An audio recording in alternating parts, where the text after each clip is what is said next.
Assalamualaikum warahmatullahi wabarakatuh. Halo semuanya. Perkenalkan, nama saya Aisyah dengan NPM 2010 63108001. Saya mahasiswa Universitas Singapura Bangsa Karawang, program studi Pendidikan Bahasa dan Sastra Indonesia. Di sini saya akan membuat video tentang pembelajaran teks ceramah.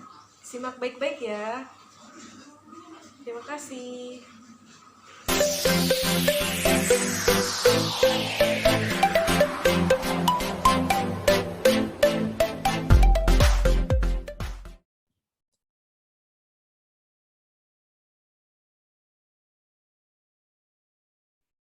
Assalamualaikum warahmatullahi wabarakatuh. Alhamdulillahirrabbilalamin. Wassalatu wassalamu ala asrofil anbiya'i wal mursalin wa ala alihi washabihi ajmain amma ba'du. Pertama-tama kita panjatkan puji syukur kepada hadirat Allah Subhanahu wa taala karena berkat rahmat dan hidayahnya kita dapat berkumpul di pagi hari ini melalui Zoom meeting. Sebelum memulai kegiatan pembelajaran hari ini, ada baiknya kita berdoa terlebih dahulu. Berdoa menurut kepercayaan masing-masing dimulai.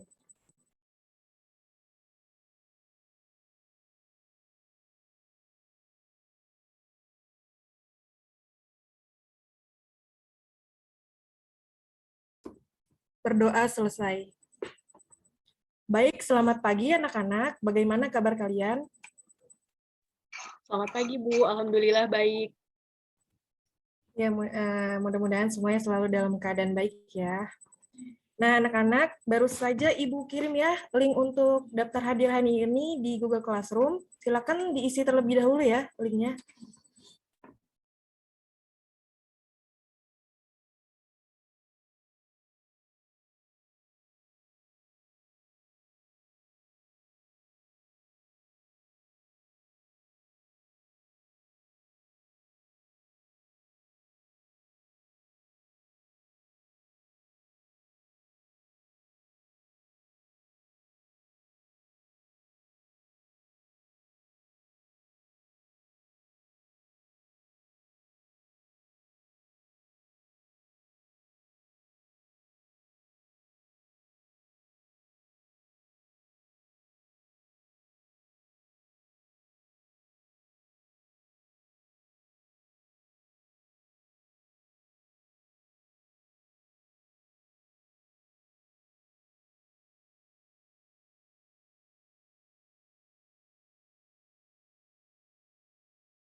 Selanjutnya, mari kita mulai kegiatan pembelajaran hari ini. Seperti yang sudah Ibu beritahu minggu lalu, jadi hari ini kita akan mempelajari materi tentang teks ceramah. Tepatnya yaitu mengenai definisi teks ceramah, struktur teks ceramah, aspek kebahasaan teks ceramah, dan nanti di akhir Ibu akan memberikan tugas ya secara berkelompok. Dapat dilihat ya PowerPoint Ibu? Sudah terlihat, Bu. Sudah terlihat, Bu. Dibuka juga ya buku paketnya.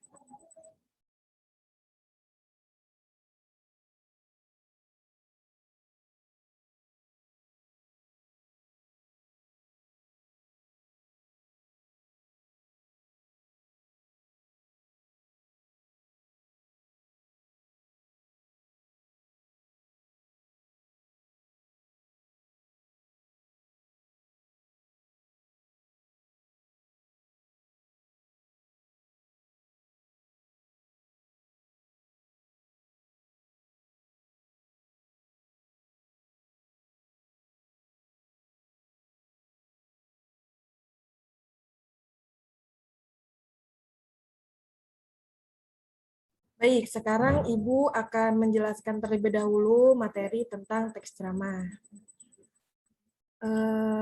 Sebentar Ibu, next slide. Tentang teks yang berisi pemberitaan baik bukan banyak orang, bagi kita ya.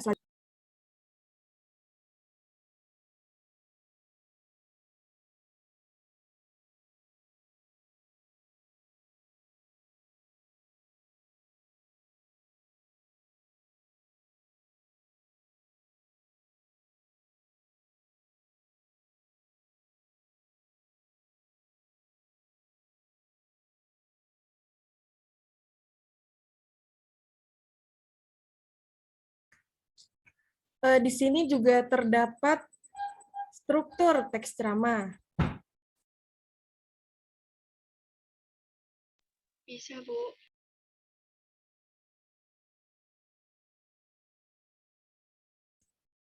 Nah, di dalam teks ceramah juga terdapat struktur. Yang pertama ada pembuka atau tesis, berisi pengenalan isu, masalah, pengetahuan, hingga pandangan ceramah mengenai topik yang akan dibahas.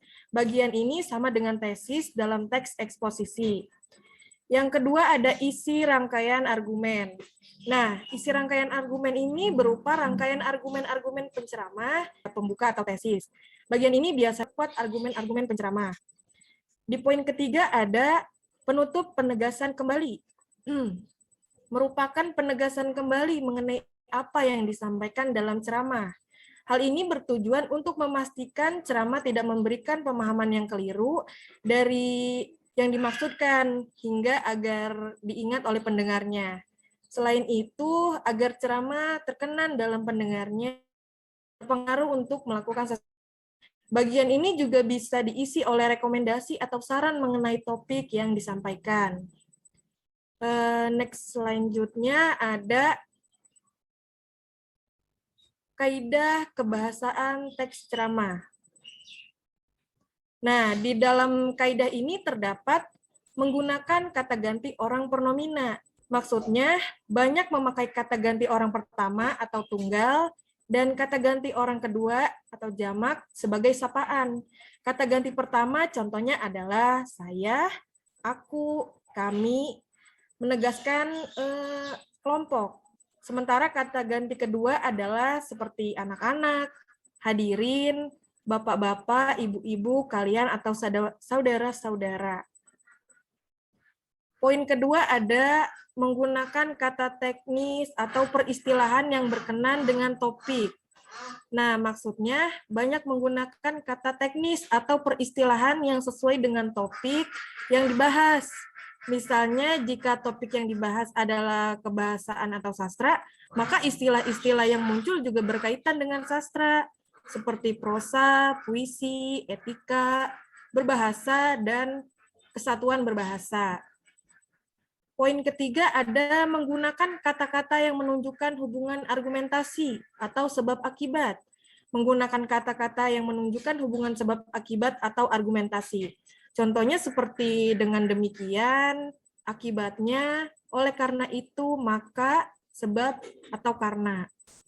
Selanjutnya poin keempat ada menggunakan kata-kata kerja meta dan kata kerja persuasif.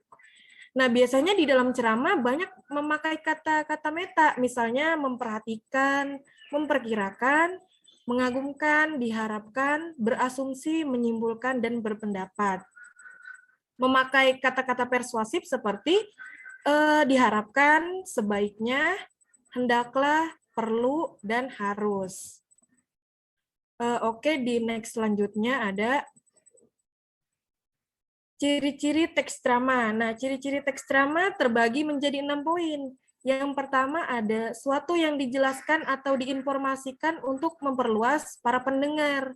Yang kedua ada disampaikan oleh seseorang yang memiliki keahlian atau dianggap pakar dalam bidang disiplin ilmu yang diceramahkan. Yang ketiga ada terdapat ajakan atau persuasi untuk mengubah sikap atau melakukan tindakan terhadap materi yang dibicarakan.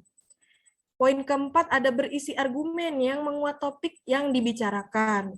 Poin kelima ada memiliki fakta dan data untuk memperkuat argumen dalam teks.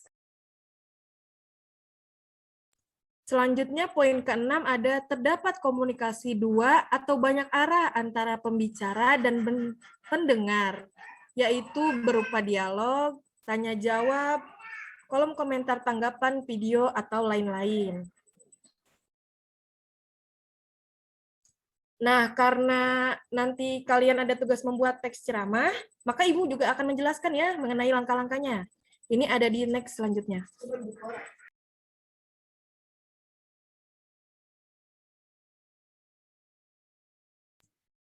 Langkah-langkah menulis teks ceramah. Yang pertama ada menentukan topik. Biasanya menentukan topik tentunya menjadi hal pertama yang harus ditentukan ya. Tentunya terkadang topik ceramah juga dapat tidak sengaja. Misalnya saat kita membaca teks berita dan mendapat kabar yang sedang hangat dibicarakan, namun topik tersebut harus tetap ditentukan dan diolah melalui langkah selanjutnya. Dan tidak hanya asal mengambil ya, karena takut berlawanan arah secara pemikiran. Topik yang diambil biasanya meliputi keterampilan, keahlian, pengalaman pribadi, hobi, pelajaran, pendapat pribadi, dan biografi teks tokoh terkenal. Yang selanjutnya ada merumuskan tujuan ceramah. Selanjutnya, tujuan ceramah adalah hal yang harus diperhatikan ketika menentukan topik yang akan dibawakan. Untuk apa memberikan teks ceramah itu, apa bagian dari ilmu, dan mengajak pendengar untuk melakukan sesuatu. Jadi harus mempunyai tujuan yang jelas ya. Yang ketiga ada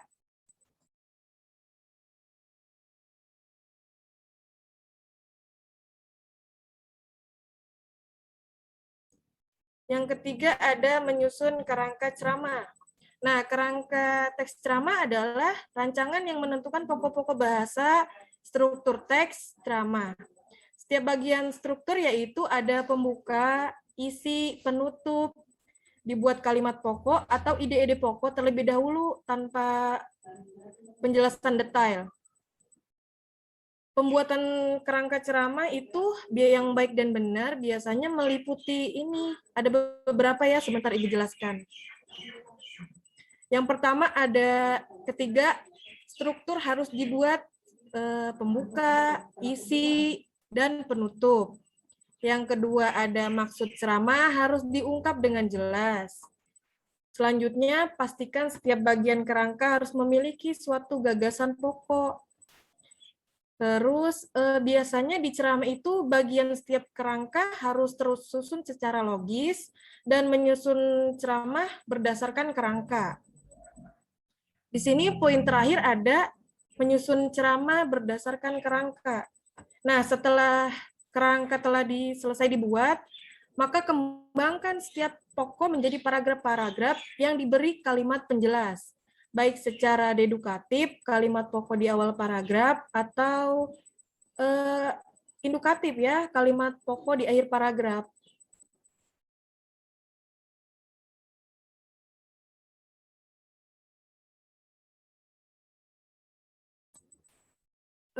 Slide selanjutnya, udah selesai ya. Baik anak-anak, apa yang Ibu jelaskan atau tadi Ibu terangkan mengenai materi hari ini ada yang kurang dimengerti, boleh ditanyakan ya. Ibu, maaf izin bertanya. Iya, silakan. Siapa? Marcella ya? Assalamualaikum warahmatullahi wabarakatuh. Nama saya Marcella Nuroktavianti, izin bertanya, Bu.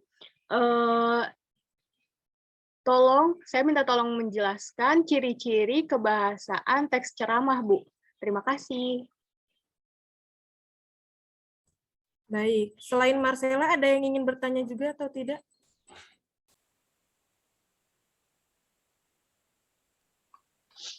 Assalamualaikum, Bu. Saya Salsa Nadifah. Izin bertanya, Bu.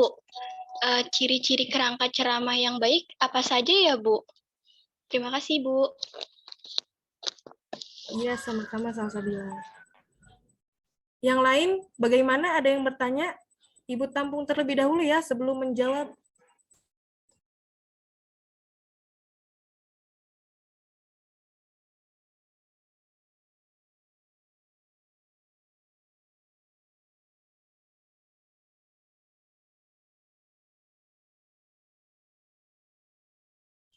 Mungkin yang lain tidak ada yang bertanya ya, Salsabila dan Marcella. Baik, saya akan menjawab pertanyaan Marcella terlebih dahulu. Tadi juga telah dijelaskan ya, apa saja. Saya akan menegaskan kembali. Nah, yang pertama itu ada kegiatan struktur harus dibuat seperti pembuka, isi, dan penutup. Nah, yang selanjutnya ada maksud ceramah harus diungkap secara jelas agar mudah dipahami.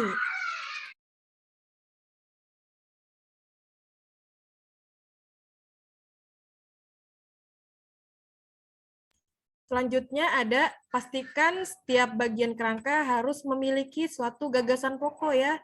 Karena kalau dua gagasan pokok yang dibahas pun akan terbagi menjadi dua. Jadi susah untuk dipahami.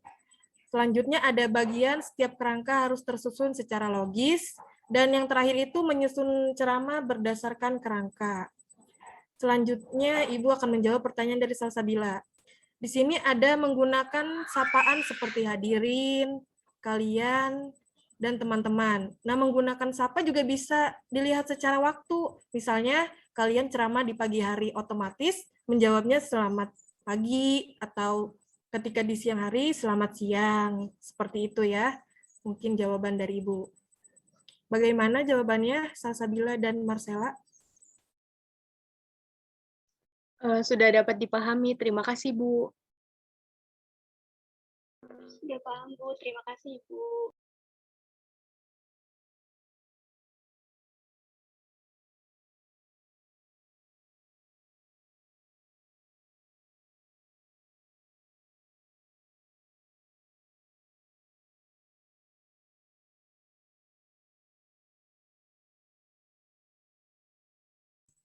Nah, kalau dilihat di buku paket, di sini ada beberapa contoh teks ceramah.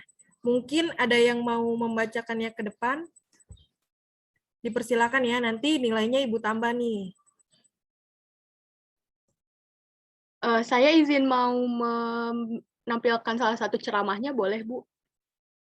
Oh iya, silakan Marcella. Baik Bu. Langsung saya mulai ya Bu.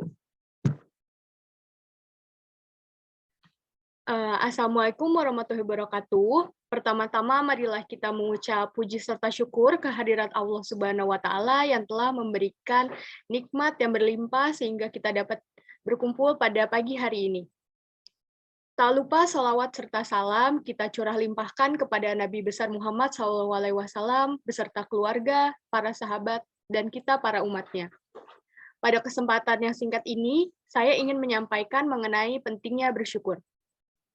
Saking pentingnya bersyukur, ada beberapa hadis yang menggambarkan hal tersebut. Salah satunya yang berbunyi, seorang mukmin itu sungguh menakjubkan, karena setiap perkaranya itu baik. Namun tidak akan terjadi demikian kecuali pada seorang mukmin sejati. Jika ia mendapat kesenangan, ia bersyukur, dan itu baik baginya. Jika ia tertimpa kesusahan, ia bersabar, dan itu baik baginya. Hadis riwayat Muslim nomor 7692. Ya, seorang muslim sejati akan selalu melibatkan Allah dalam segala perkara hidupnya. Jika senang, ia akan bersyukur, sementara jika tertimpa kesusahan, ia akan bersabar. Mengapa syukur menjadi penting? Sebab ada banyak manfaat yang secara langsung akan kita dapatkan. Kita akan hidup hidup kita akan penuh keberkahan, kita akan jauh dari berbagai penyakit hati, Allah janjikan kita surga, Allah akan tambah nikmat yang lainnya, mempertebal iman seseorang, membuat hidup lebih tenang. Lalu, bagaimana cara kita agar bisa bersyukur? Tak usah repot-repot, cobalah kita rasakan apa yang kita punya saat ini, misalnya kesehatan, keluarga, rezeki, dan lain-lainnya. Semua itu patut kita syukuri lantaran tak semua orang bisa mendapatkannya. Maka dari itu, mari mulai saat ini, tanamkan selalu rasa syukur dalam diri agar hidup kita menjadi lebih baik. Demikian ceramah singkat saya hari ini. Semoga ada manfaatnya tidak hanya bagi diri saya sendiri, tetapi untuk kalian semua. Wassalamualaikum warahmatullahi wabarakatuh. Sekian, Bu. Terima kasih. Waalaikumsalam. Terima kasih Marcella, sangat bagus ya. Baik ya, karena keterbatasan waktu untuk pertemuan minggu ini dan untuk pertemuan minggu depan kalian menentukan kelompok untuk membuat teks ceramah dan mempraktekannya ke depan secara perwakilan ya, dan mengirim naskah ceramah yang telah dibuat ke Google Classroom. Jadi cukup perwakilan aja ya yang nanti mengirim ke Google Classroom. Baik ya, sekian untuk pembelajaran hari ini, semoga bermanfaat. Karena waktunya telah habis, kita tutup kegiatan pembelajaran hari ini. Semoga apa yang baru saja Ibu sampaikan, kalian mendengarkan dengan baik. Dan Oh iya, link absen ya. Link absen ditutup setelah ini. Kalian udah pada absen semua kan ya? Sudah absen, Bu. Iya. Terima kasih semuanya. Sampai bertemu di minggu depan. Kita praktek ceramah. Terima kasih. Wassalamualaikum warahmatullahi wabarakatuh. Waalaikumsalam. Waalaikumsalam. Terima kasih, Bu. Terima kasih.